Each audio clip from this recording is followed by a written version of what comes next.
To think that it wasn't so long ago when attitudes were so different. It was such a different world for women back in those days. We were second-class citizens. For years, we couldn't own property.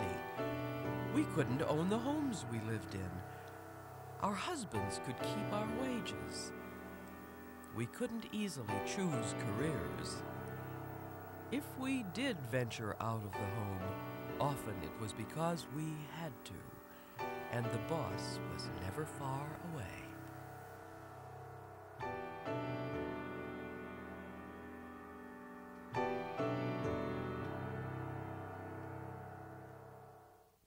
For decades, many women and men saw the injustices. In 1910, for example, only a handful of states allowed women the right to vote. It would still be another decade before these women in Dubuque, Iowa, could fill out a ballot. For nearly 150 years, the country that called itself the world's greatest democracy denied half its adult citizens the right to vote, simply because they were women. Here and there, pockets of women's suffrage appeared, mostly in the West. But for most American women, suffrage would not begin until 1920. That was the year of full voting rights for women, the year the 19th Amendment to the U.S. Constitution was ratified. A leader of the final push for ratification was a reluctant, modest, yet confident woman. A woman who first saw the injustice as an Iowa farm girl and who later resolved to do something about it. A world suffrage leader who founded the League of Women Voters.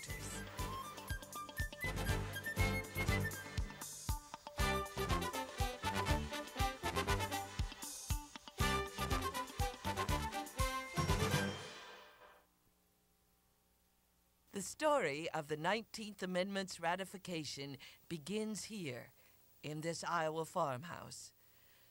As a 7-year-old girl, Carrie Lane and her parents moved to this farmstead near Charles City. The year was 1866, and America was just beginning a long recovery in the wake of the Civil War. Carrie's parents, Lucius and Maria Clinton Lane, had decided to move from Wisconsin. Carrie, the second of 3 children, was described as a lively, independent girl who wasn't afraid to ask questions. That certainly showed several years later when Carrie was 13. On Election Day in 1872, Carrie's father and his hired men were preparing to travel to town to vote. The men were eager to cast their ballots for Horace Greeley, the populist reformer who was challenging Ulysses S. Grant for president. Carrie noticed that her mother's routine went on as usual.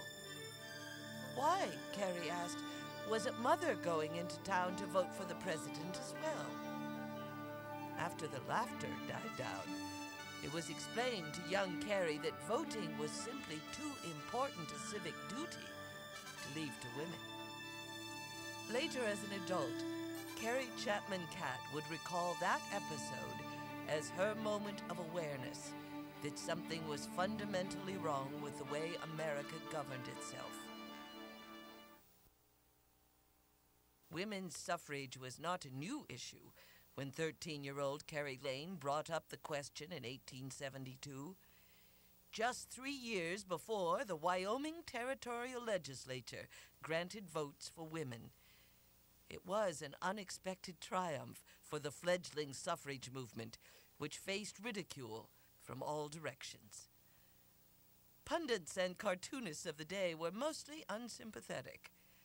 Well, suppose, one of them asked, women were granted the vote. Imagine what would happen to our institutions, our way of life, our homes, our families.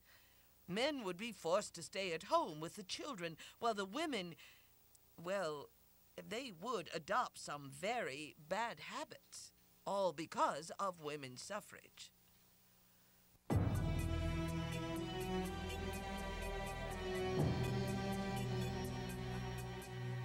pro-suffrage forces were undeterred. In 1871, Victoria Woodhull was arrested, along with other activists, when she and about a dozen other women tried to vote in a New York election. It was a reaction to the 15th Amendment to the U.S. Constitution, ratified the year before, giving the franchise to newly freed black men, but not one word about women. The first wave of the women's suffrage movement was gaining strength at that time, but the movement split into factions, and the progress slowed because of differences among leaders over strategies and tactics. For the next 30 years, from 1870 till 1900, only 4 states would adopt women's suffrage. The leaders of the movement's various factions were beginning to grow tired.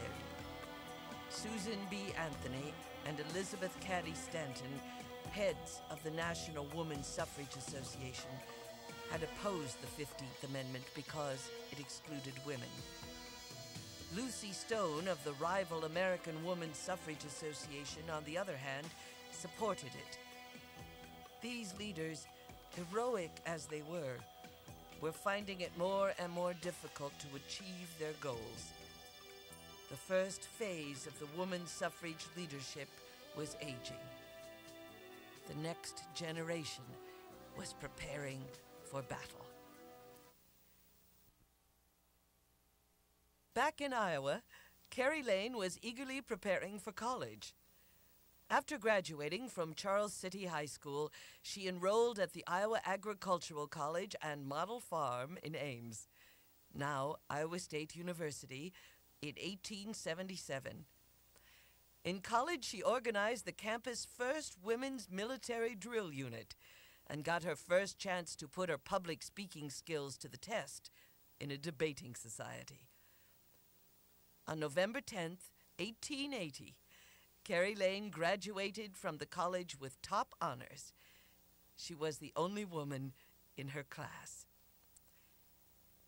Back at her parents' home, Carrie, at age 21, went to work for a lawyer in Charles City and taught in rural schools for about a year. In the fall of 1881, she accepted an offer to teach at the high school in nearby Mason City. 2 years later, at age 24, she became the superintendent of schools there. She also began to write a column on women's issues for a Mason City newspaper, her first public statements in support of women's suffrage. She married the newspaper's publisher, Leo Chapman, in 1885, in a wedding ceremony at her parents' farmhouse near Charles City. The newlyweds returned to Mason City, but their stay would be brief. Leo Chapman's editorials denouncing a local political candidate led to a libel suit against the newspaper.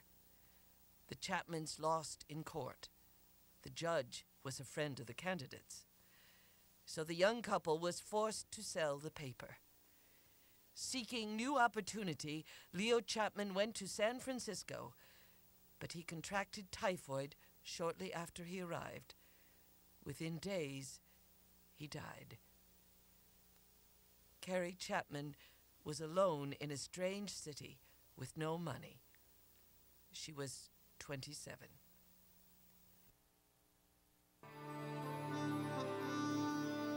A year after her first husband's death, Carrie returned to Iowa. She decided to dedicate her life to the suffrage movement. Over the next few years, she honed her public speaking skills by presenting lectures around the state. She became active in the Iowa Women's Suffrage Association, and in 1890, her chance to appear before a national gathering paid off. She spoke to the newly merged National American Women's Suffrage Association. Her appearance made a lasting impression. The next generation was about to begin its work, and there was much work to be done. Carrie Chapman's second marriage came that same year when she married George Catt, a friend from college in Iowa. Their partnership was unusual for its time. Mr. Catt agreed to financially support his wife's work. The arrangement allowed Carrie Chapman Catt to travel and speak on women's suffrage. Throughout the 1890s and early 1900s, the women's suffrage cause shifted from state to state. Campaign after campaign to enact voting rights for women met defeat at the polls. And no wonder. The only eligible voters were men, and not surprisingly, most men remained anti-suffrage. What was surprising were the women who opposed suffrage. Among them was Anna Lawther, a fellow Iowan from Dubuque, who early on opposed Carrie Chapman Catt's efforts. Her anti-suffrage organization distributed handbills urging opposition to the movement. Later, Lawther's views would change, and she would join the pro-suffrage side. Carrie Chapman Catt, meanwhile, continued to rise in the ranks of the National American Woman Suffrage Association. She was its organizing committee chairwoman during the late 1890s, and in 1900 was picked by Susan B. Anthony to be her successor. For the next 4 years as association president, Carrie would visit at least half a dozen states and attend countless rallies campaigning for equal suffrage. But her work was halted by tragedy. In 1905, her husband died following a lengthy illness. The following year, her mother died in Iowa. These events prompted Catt to resign the presidency of the association and to step aside from suffrage work. But only for a few months. Catt began to concentrate on worldwide suffrage, and for several years campaigned on 4 continents, organizing the International Women's Suffrage Alliance. But her sights were also fixed on the United States. By 1913, a dozen states had joined the fold for equal suffrage. When Catt returned to the U.S., momentum was building for a federal constitutional amendment. But Congress and President Woodrow Wilson were still not interested. In 1915, the association's president, Anna Howard Shaw, was growing tired after 10 years at the helm. Some critics believed she was ineffective in convincing Congress to pass a federal amendment. More and more pressure was growing on Shaw to step down. At the 1915 convention and rally in Washington, Carrie Chapman Catt once again assumed the association's presidency. After a decade away from the post, Catt, now 56, was once again at center stage. All over the country, the campaign shifted into high gear. There was new confidence among many of the suffragists. They were now saying it was not a question of whether women should have voting rights. Instead, it was a question of when. They really had to make a path for everybody else. They were all dominant people. I think maybe their personalities was the thing that thrilled me, because they were just out. They were sure of themselves. They were good models for me. The suffragist perseverance paid off in 1919 when Congress finally approved the 19th Amendment. At last, the pro-suffrage forces prevailed. Now it was up to 36 states, 3/4 of the Union, to ratify the new law.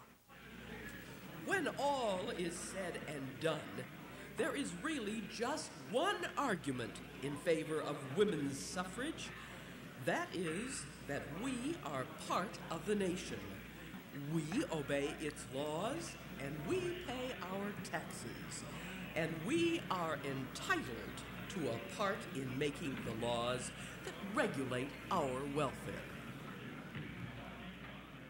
Just 14 months later, on August 26th, 1920, Tennessee became number 36.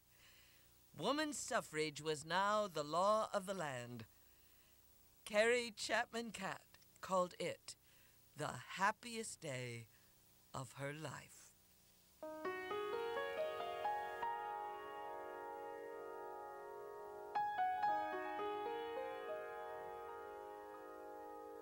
For all of her achievements, the Iowa farm girl who became a leading world crusader for women's rights remains virtually unknown today. Carrie Chapman Catt died at her New Rochelle, New York home in 1947 at the age of 88. She devoted her life to equal suffrage and world peace. Yet sadly, her name today is not often attached to her legacy. But that is starting to change. At her alma mater, Iowa State University, beautiful old botany is being restored as Carrie Chapman Catt Hall and will be the home of the Carrie Chapman Catt Center for Women in Politics. In 1991, the National 19th Amendment Society, a non-profit organization, purchased the Iowa farmhouse where Carrie Lane grew up. This Victorian-era farmhouse is a familiar northern Iowa landmark. When this photograph was taken in 1938, the house was still in good repair, but years of neglect have taken their toll. Today, preservation work has begun with a new foundation, and the bricks are being cleaned and reset, one by one. But I really got interested when, some years ago when they tore down two of the buildings that I thought was pretty good designs. They tore them down, and I decided I better start thinking about saving buildings that were good for our heritage. And so since then I've been doing that. Project officials estimate it will take at least $500,000 to restore the home and the surrounding landscape. A women's suffrage museum is planned, and when it's open, the public will be able to honor the dream. The house was very well built. The guy, Lane, did a contemporary method in the building with his way he built a double brick, hollow brick wall on the original part, and then the north and the east addition, it was a stud and brick veneer with an infill of lath and plaster, all very good in this part of the country. He was way ahead of his time. Honoring Carrie Chapman Catt's dream will become a reality, but only with your help. Your tax-deductible contribution to the National 19th Amendment Society will ensure the restoration of this unique landmark, nominated to the National Register of Historic Places. Your gift will honor the dream. Send your contribution to the National 19th Amendment Society, Box 19, Charles City, Iowa, 50616. And thank you for honoring the dream.